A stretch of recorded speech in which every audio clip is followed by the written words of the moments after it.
from the Man Cave. Thanks for listening. Thanks for watching with your daily devotion for March the 26th. Hope you're having an excellent day today. Hey, today we're going to be in the book of Matthew. And what was Matthew? Matthew was a tax collector. The IRS! Just kidding. Hey, listen, the IRS aren't bad people. Okay? Hey guys, today we're going to be in Matthew chapter 20 and verse 1, and where Jesus is telling a story about a vineyard and a vineyard's owner. I wonder who that could be in the story. Very interesting. For the kingdom of heaven is like a landowner who went out early in the morning to hire men to work in his vineyard. Sound familiar, friends? Who do you think he's talking about? He's talking about you and I. Listen very carefully. He agreed to pay them a denarius for each day and sent them into the vineyard. Verse 3, and about the third hour he went out. And watch what's happening here. This vineyard, okay? He hires some men early in the morning, okay? About 6 o'clock in the morning, he says, hey, I'm going to pay you a denarius. I want you to go work the vineyard. And they're like, yeah, we need work. We're there, man. Fist bump, high five. Thanks, dude. Okay? And so here's the case. The guy's walking around town. About 9 o'clock, he sees some others standing around. He says, hey, what are you doing? We're not doing nothing, man. He says, hey, you want to work in my vineyard? And he's like, sure. He says, I'll pay you a denarius. They're like, high five, fist bump. We're on it, man. Okay, watch this. About 12 o'clock, same thing happens. He sees some other cats, okay? And he hires them, okay? A denarius. They're like, really? High five, fist bump. You're the man, okay? About 4 o'clock in the afternoon, he sees some cats leisuring it up, meaning they're taking it easy. And he says, what are you doing? He says, nothing. We can't find work. We can't do this. We're not doing anything. He says, hey, you want to work for me in my vineyard? They're like, really? It's 4 o'clock. And they're like, yeah. He says, how about a denarius? He says, no way. Are you kidding me? Are you kidding? A denarius? And I just have to work 2 days, right? And the guys are probably thinking, he's going to work us till 12:01. Okay, but here's the thing. Okay, they were like, yeah, fist bump, high five. You're the man. I love you as a boss. Hey, you're the boss, okay? Well, here's the thing. In verse 8, it's going to conclude the story. And listen very carefully because it applies to us. Friends, here's the conclusion of verse 8. And you're like, Matt, you sure ripped through that chapter real quick. Hey, getting it on, getting it done for the Lord, okay? When evening came, the owner of the vineyard said to his foreman, call all the workers and pay them their wages, beginning with the last ones hired and going to the first. The workers who were hired about the 11th hour, about 4 o'clock, came and each received a denarius. Verse 10, listen very carefully. So when those came who were hired early in the morning, hired first, they came to the front of the line to be paid. They expected to receive more, but each one of them received a denarius. But they grumbled against the landowner. Verse 12, these men who were hired last worked only an hour, they said, and you have made them equal to us who have bore the burden of the work all day long in the hot summer sun. Wow. Hey, he hired you, dude. What are you talking about? Okay, it goes on. But he answered them. Look at the answer in verse 13. But he answered one of them, friend, I'm not being unfair to you. Didn't you agree to work for a denarius? Take your pay and go. I want to give the man who is hired last the same as you. I will do it. Don't I have the right to do with my own as I want and with my own money as I want? I love it. Or are you envious because I am generous? See, here's the thing.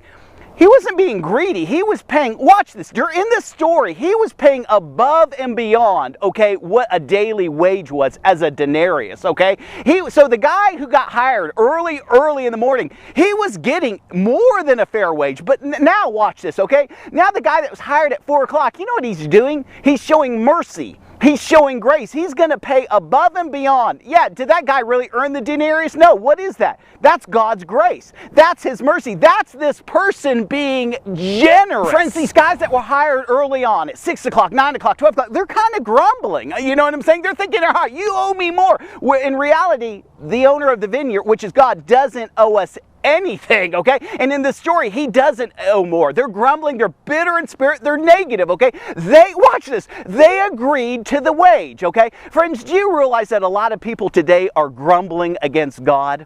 They are so angry because of one thing or another. You did this, God, or you didn't do this, God. I mean, so many people are bringing things and laying it at the footsteps of God, okay? Demanding their right, feeling justified. And friends, I want to let you know, you're never justified in grumbling against God. Why is that? Because God is always right.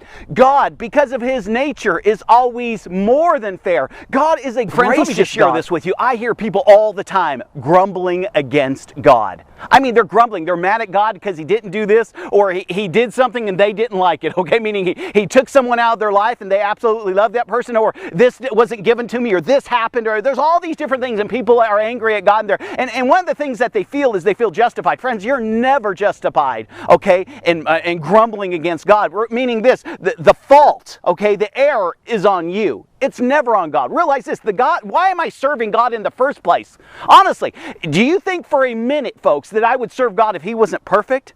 I wouldn't serve him. If he lied, would I serve him? If he was deceptive, I wouldn't serve God. No, God is perfect in everything he does. And here's the thing, I have to swallow that down because it goes against this flesh, because God is always doing things in my life that I don't agree with. But here's the thing, who's right? Am I right, or is God right? Friends, that's the reason I serve God, because he's always right. He's perfect. He's just, okay? Here's the thing, no one gets away with anything. I mean, he gives everybody the opportunity to repent, but if they don't take him up on it, you have to realize a righteous judge is going to call you to the stand, okay? And you will fall short of the glory of God. And I'm not going to even go there in this devotion, okay? But all these different people, okay, they're grumbling against Almighty God. And again, I would never serve God unless he is who he says he is. And he absolutely is everything, okay? He's creator. He created me. First of all, why would I grumble against God? He made me, okay? Second of all, I sinned against God. And so I was distanced from God because of God's holiness in my sinfulness. And what does he do? He sends himself in the likeness of Jesus Christ, meaning God, the man, Jesus, comes, lives, dies on the cross, buried, resurrected. That's coming up, folks. Watch this. Here's the thing. Why? For me. So he created me, he bought me back, but now I'm mad at him because he's trying to do a work in my life. He's trying to get something that's inside me, okay, that he doesn't like, or it doesn't please him, or it doesn't bring him glory. Why? Well, don't you and I want to go to heaven? Honestly, look, everyone in the man cave, do you not want to go to heaven? You're like, yeah, man, fist bump, high five, we all want to go to heaven. Well, here's the thing. God is taking you from here, which, here's the thing, there's a lot of you that join the man cave are just starting out with the Lord, okay, and you're rough around the edges. That's a nice way of putting it. Realize that, God, that process is called sanctification. So here's the thing, you don't see the flaws in your life. You think, hey, I'm pretty okay. I want to just go out, you know. Even Job, in the book of Job, he wanted an audience with God. But he realized, okay, because God gave him that audience at the end of the book, he realized, this is not what I wanted, okay? It never pays off to grumble against God. It always pays off to come to God with a humble spirit, okay, and humility, coming to God and say, God, this is how I'm feeling. Meaning that's what a relationship is based on. Here's the thing, how many relationships of a husband and wife work out when they're always yelling at each other? You did this, or you didn't do this. It doesn't work. But here's the thing, I realize this, God's allowed these things in my life. It shows me my need for him. I need God. I absolutely need God. Why? Because I'm less than, okay? I don't have all that I need in this life to make it through this life. I need a creator. I need a sustainer. I need a savior. I need a lover of my soul. I need someone that can come alongside and protect me and counsel me and give me wisdom, discernment, understanding, clarity. I need someone who has the ability to speak a word into my life, and I'm blessed. I need someone in my life, watch this, okay, who can rebuke the enemies, okay, and they will fall to the left and to the right, just like the Word of God says, okay? I need all of those things. And so when I'm serving God, whether I like it or not, whatever he allows in my life, it's for my best. It's for me. And God only deals with his children out of what? Out of love. But yet some people are grumbling against God. They're like these people in the story. You know, they're shaking their fist at God. Why? Why are they shaking their fist at God? They didn't get their way. Friends, do you know why I serve God? Because he is the way. He is the truth. He's my life. Without him, I can't do anything, okay? Guys, here's the thing. Back to the original text. I want you to realize this. Listen very carefully. Here's the thing. God's fair.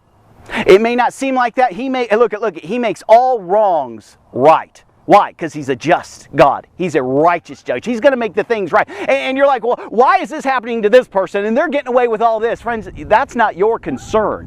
What's going on with someone else? What is your concern? I tell you what, if you go to the bathroom and look in the mirror, you'll see what your concern is you. And you trusting God with your lot in life and what's going on with your life. Don't worry about other people. See, if you're comparing your life to other people's, you're always going to be sidelined. You're going to be in the ditch. You're going to be in the storm because you're like, well, everything seems to be going well for this guy over here, and I'm serving the Lord. What's going on? Here's the thing. That's what people say. But why? Why are you comparing your life? There's no one like you. Why are you comparing your life to someone else? You don't ever do that.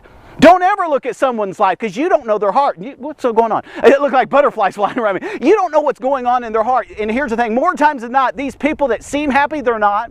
Because if you don't have Jesus Christ, that's all a facade. That's an actor and an actress. You're seeing something that's fake, that's not real, okay? Here's the thing. The only way you're ever going to truly be happy is when you have Jesus Christ resting. Look at that word, resting on the inward part of you, okay? And you're abiding in the vine, okay? And here's the thing. He's getting all these impurities out of your life, okay? And when he does, what happens? You know, someone's looking at your life now thinking, why is that guy so happy? See, until you walk in another man's shoes, don't judge that man.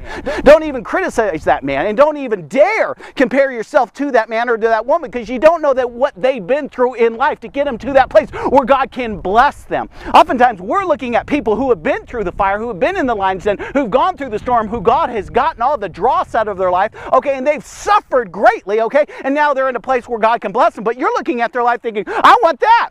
You're going to get that, but it's after you go through the system with God, okay? Don't grumble. Don't shake your fist at God. Realize He has your best interest at hand, and realize this, He only deals with His children out of love. It's always out of love. It's never out of anger. God's not up there. He's not like you and me. Friends, here's the thing. He's not like me and you. Someone does you wrong and you're already thinking, I'll get that person. It's not I know you're like, Matt, good grief. Come on, we're on the man cave. Stop yelling at me. I'm not yelling at you. I love you in the Lord. You know what I'm saying? I'm all riled up today. I didn't get enough coffee and I ran out of coffee and had to run out and get creamer. And so I didn't get the coffee in my system to calm me down yet. But listen, let me transition because I think the text demands it, okay? This is also talking about salvation. Meaning this, the Bible will refer to those who just barely make it to heaven by the almighty grace and mercy of Almighty God. Meaning this, it even refers to a smell of smoke on them. That's how close they got to hell. Okay, here's the thing. It is God's decision when He saves a person. What are you to be? Listen very carefully in the man cave, because if you're watching this, I believe that you're saved, okay? You're to be salt and light. You need to trust God with those people in your life that you love, okay? When God listen, when God decides to save them in His timing, it will be according to His timing. In the meantime, what do you need to do? I mean, I know you're burdened, okay? You're burdened about these people in your life, okay? And if you're not, you should be, and you should pray to God if you're not. God, give me a burden for the lost, okay? He'll do that, okay? Friends, watch what you need to do. You need to have balance about your life. Meaning not too far to the left, not too far to the right. You need to be right center and dead smack in the middle of God's will, meaning this. They need to be able to look at your life and say, man, it's working in this guy's life. He's happy. I mean, the Spirit of God's resting upon him. It looks like the mantle of Elijah resting upon him. I mean, there's power within him. I mean, the fervent prayer of a righteous man availeth much, meaning this, there's weight to your prayers. The abode, that glory is upon you. Whose glory? It's God's glory. But you need to trust God with it all. You need to trust God with those loved ones. You need to trust God with this life, the things that you don't understand. You need to swallow the happy pill once and for all, meaning this, I've surrendered. See, people grumble against God because they have not surrendered to God, okay? When you surrender to God, no matter what He dishes your way, it's okay. Because you're not fighting God. He's for you. He's allowed this into your life for a reason, and you just don't understand the reason, okay? And so, when you see these different things, it's all right. Nothing can happen to you when you surrender to God. God is with you. You know what I'm saying? You may not like it, but swallow the happy pill, meaning this. I'm accepting that my lot in life. I'm accepting what God gives me, okay? And I'm going to make the best of it. And when I'm hurting on the deepest part of my being, I'm crying out to God and I'm saying, help me, lead me, guide me, sustain me. I need it. Heal me, okay? And He will. He'll absolutely do that. Don't grumble against God, okay? Friends, you got to realize that God is such a God of love, mercy, and grace, okay? And He's just so wonderful. And like I said earlier, friends, if I didn't believe He was all that He says He is in His Word, I wouldn't serve Him. But He showed Himself faithful over and over and over again. Friends, here's the thing. I serve an awesome God, okay? And you can take that to the bank. Hey, this is Matt from the Man Cave.